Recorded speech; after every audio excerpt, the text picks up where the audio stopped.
A biblical perspective on life, culture and current events. This is 2020 on Vision. Tosh Sturgess filling in this week for Neil Johnson. So the election cycle is over, the dust is settling, the new government is getting ready to start their new parliamentary season, and with a large vote recorded for the Albanese government, they are said to have been handed by the people a mandate to rule.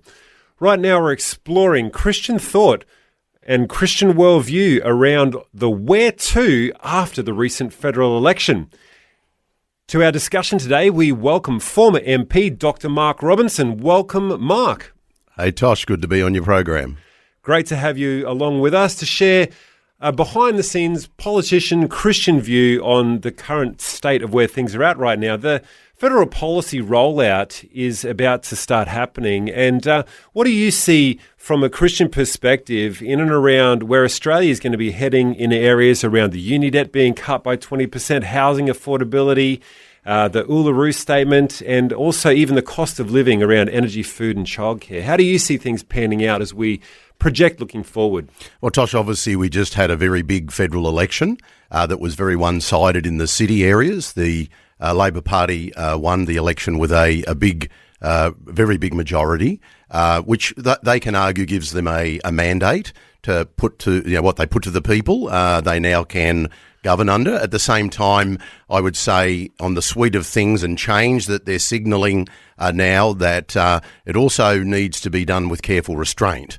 Because there were some things not really flagged before the election, some reforms like superannuation reforms, things like that, cost of living that always has to be done within the context of the overall budget, and can we afford it as well? We want to lift people up from a Christian perspective. We want governments with compassion, but we also want them to run well and also to not leave behind massive debt for our grandchildren to have to pick up. So there's some real challenges for the Albanese government going forward, and for the new Liberal opposition with Suzanne Ley as the leader there. That's a big challenge for her as the new leader to really go over the federal election and learn from it and position the opposition, the Liberal National Party, better for the future.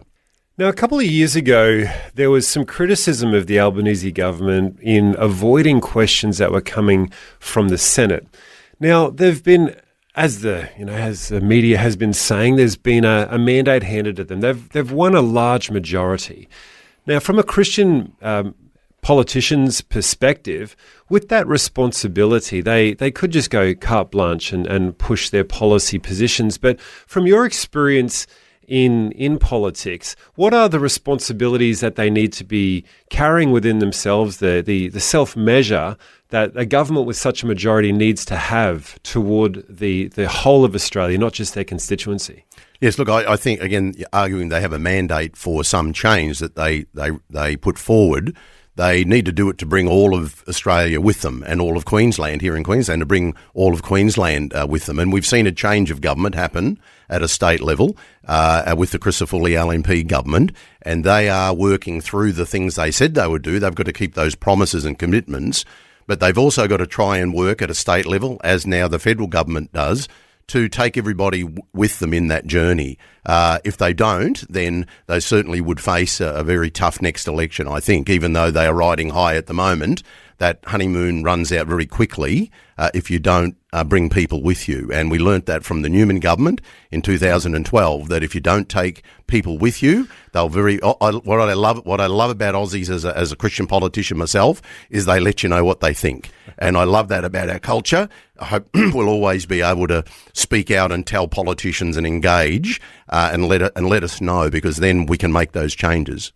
And how would you see the federal position in its relationship to the state governments over this, at least the initial part of this first term of theirs? Well, look, I think there seems to be goodwill between state and federal. If you look around the whole aspect of the Olympics and going forward, while there's always some differences over how that might go forward, that independent authority was very important to put in place around the Olympics. And I think we're seeing what seems to be early with the new federal government working well together with the Christopher Lee state government in terms of the Olympics. So there's some really promising signs there. In terms of cost of living relief, I think there are some reasons for optimism too around, for example, housing affordability and some of the different plans that the state's rolling out. And I hope that the feds will also keep track with the promises they made in that regard. So I think there's reason for optimism, but politicians have to work together well, reach out across the divide, not blame each other, because Aussies just go, no, you do what you said you're going to do, don't blame the others, get with it. And you don't get much of a period of grace like that. You need to get on with it and get the job done. And so, Mark, you mentioned there a Queensland policy that you're seeing hope inside of, that you're recommending toward being considered nationally. How is the bones of that working in Australia, I should say in Queensland, in this state, that you would hope to see it work out nationally? Do you mean the Olympics, or do you mean the housing affordability? Oh, the housing. Well, I think that the Christopher Lee government is rolling out a number of things they said they would do. They're talking about land tax. They're talking about abolishing land tax for first home owners, first home buyers. They're talking about other subsidised ways of helping people get into housing, releasing more lots, things like that. And I think the feds have a big vision too. So, look, to be fair to both sides, I think they are trying to work on that. It's a big problem, and they really do need to put a lot of energy and resource into solving it. Yeah, very important. It's certainly a pressure on a lot of Australian households that hasn't been probably felt like this before. Yeah. Just wanted to circle back and ask you your thoughts in the wash-up of the religious discrimination bill that was started in 2021 by the Morrison government to protect individuals and organisations from discrimination. It seems to have been stalled. What do you know has come of that? Yeah, it's quite complex and controversial. It's not simple to get through, but it really is important that I think the Albanese government and the Christopher Lee government need to work to get federal and state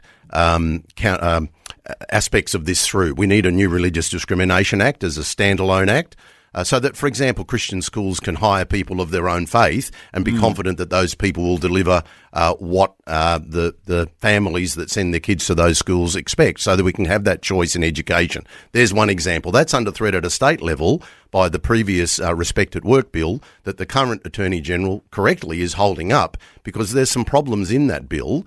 And I think one of them is the impact that it'll have on some aspects of policing and some of the adult crime, adult time initiatives, which have been very good. And I think it's important the Attorney General is taking the time to get that right, despite pressure from very left Human Rights Commission type people that are driving forward, we just should do this. But it needs to be done right and done well. And the Religious Discrimination Bill is partly caught up. That act is needed at a federal level, but it's also tied into the Respect at Work bill. And I think that while the Attorney General's got that, there's the opportunity, I think, to do something better with that. I know the Albanese government are not looking to go out and do any more big changes like they tried with The Voice. It didn't turn out how they probably hoped it would have. In this space where we are right now, they're probably wanting to go forward and keep the majority of public opinion with them. For us as Christians, in the midst of a climate like this, where this discrimination definition needs to be dealt with, it needs to be sorted out so that we've got good boundary lines. From a Christian politician's point of view, and a believer in Christ yourself, how would you see the formation of such key concepts that need to be included in something that would eventually be resolved upon?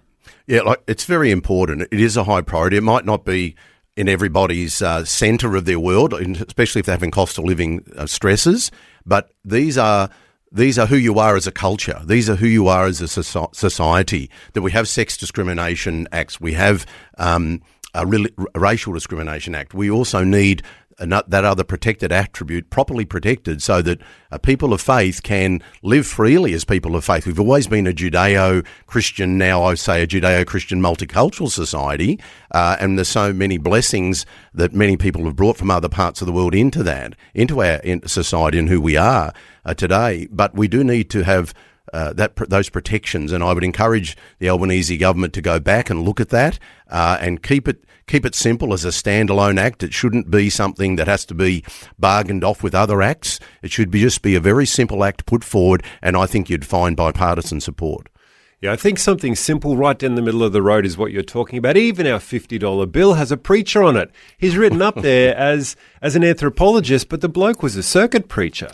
And so part of our Christian foundation and what really made our nation a strong, healthy, vibrant place was the fact that it was based on Christian thoughts. Just a final thought from you, Mark, going forward as sort of a prayer point for the nation as we go toward the end of our segment here.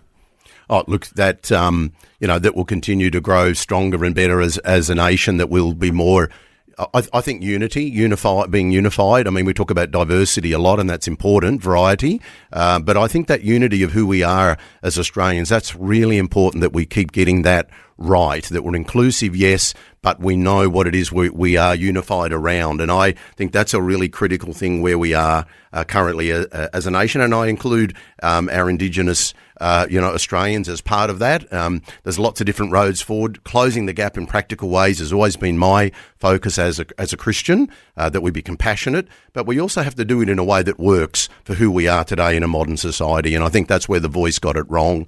And treaties are more a borrowed concept from elsewhere that won't really work in Australia. And I was on the treaty committee here in Queensland. So I just say we need to walk together compassionately and kindly, but we also need to find things to unify around. Dr. Mark Robinson, thank you for joining us today on 2020. Thanks for taking time to listen to this audio on demand from Vision Christian Media. To find out more about us, go to vision.org.au.